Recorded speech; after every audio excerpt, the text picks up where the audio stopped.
The next question is regarding the nature of truth. Like, I have a very simple doubt.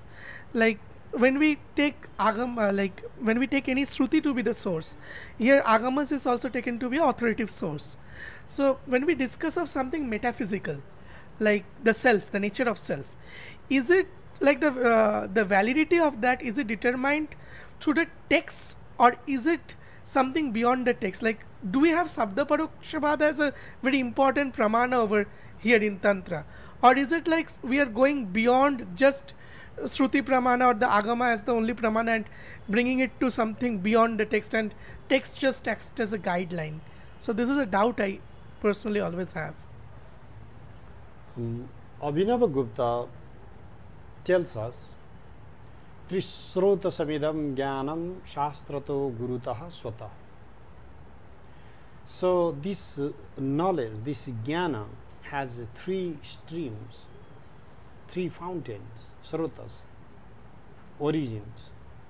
One is the shastra, the text, the agamas. This is still like Vedic tradition, it's still agamic tradition. You cannot randomly invent something and then say this is Tantra. It is still rooted on Agama. You can call it dogmatic or not dogmatic, that doesn't matter to me. It's still through and through Agamic, equivalent to the Vedas. But then where does it excel? Gurutaha, from the teacher. But is the teacher liberated from the text? Can one be a teacher and not have any knowledge from Agamas? No. Okay? Because the primary metaphysics is grounded on Agamas. And then the specific guidelines are given by Gurus. And then when you refine your own judgment based on the Agamic instructions and based on your Guru's instructions, you come to the third phase, Swataha, with your personal judgment. But what happens here? People start with their personal judgment right in the beginning of whether this is my Agama or not, whether this is my Guru or not. You accept someone to be a Guru only if what he teaches meets your criteria, your personal interest. You are not surrendering your ego to the Shastras. You are not surrendering your ego to the Guru. You are appropriating a particular Agama or particular Guru because it suits to your ego.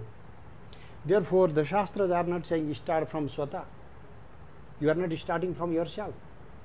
Your self-experience has to be first nurtured based on Agamas and Guru's instructions. And you should trust your judgment, you should trust your experience, but the experience should not guide you beforehand. Because what I mean is, because you already had some experiences, therefore you are determining what Agamas you should be reading. That should not be the course. That is not what Abhinavagupta is teaching us. And you can see that I am citing a Guru. Yes.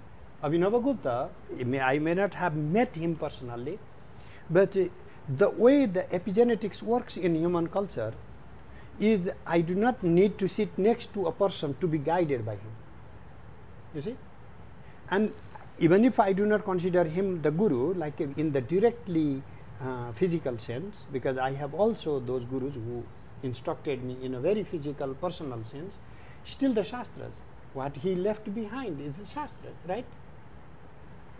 So I am still citing the Shastras. So I will not go in the modern occult, in the modern, I would say, new religious experiences.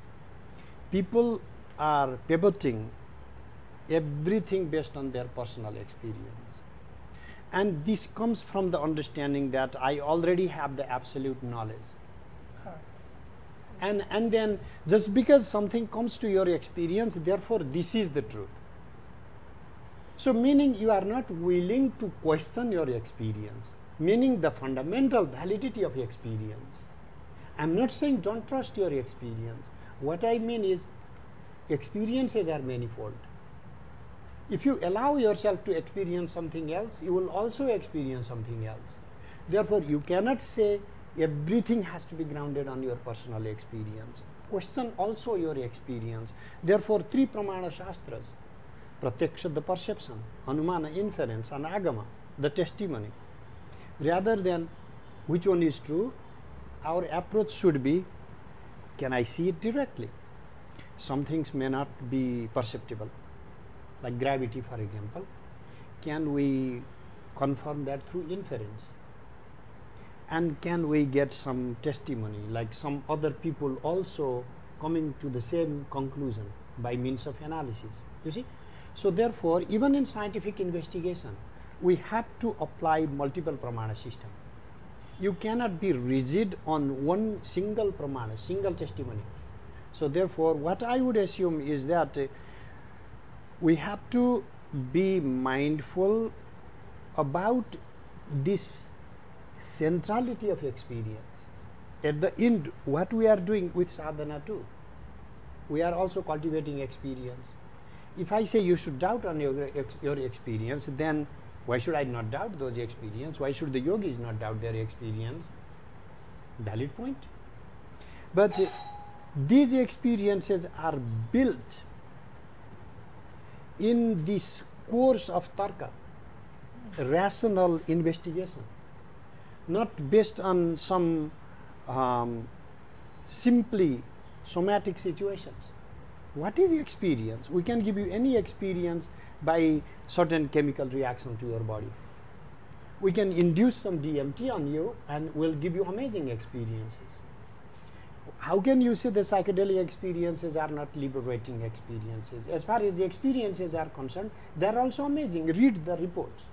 But are these people liberated because they had some amazing experiences by having some psychedelics? We can see the result. Nothing has happened. No transformation has occurred. So therefore, this whole culture of epitomizing experience is also very misguided. And we need to question the centrality of experience also.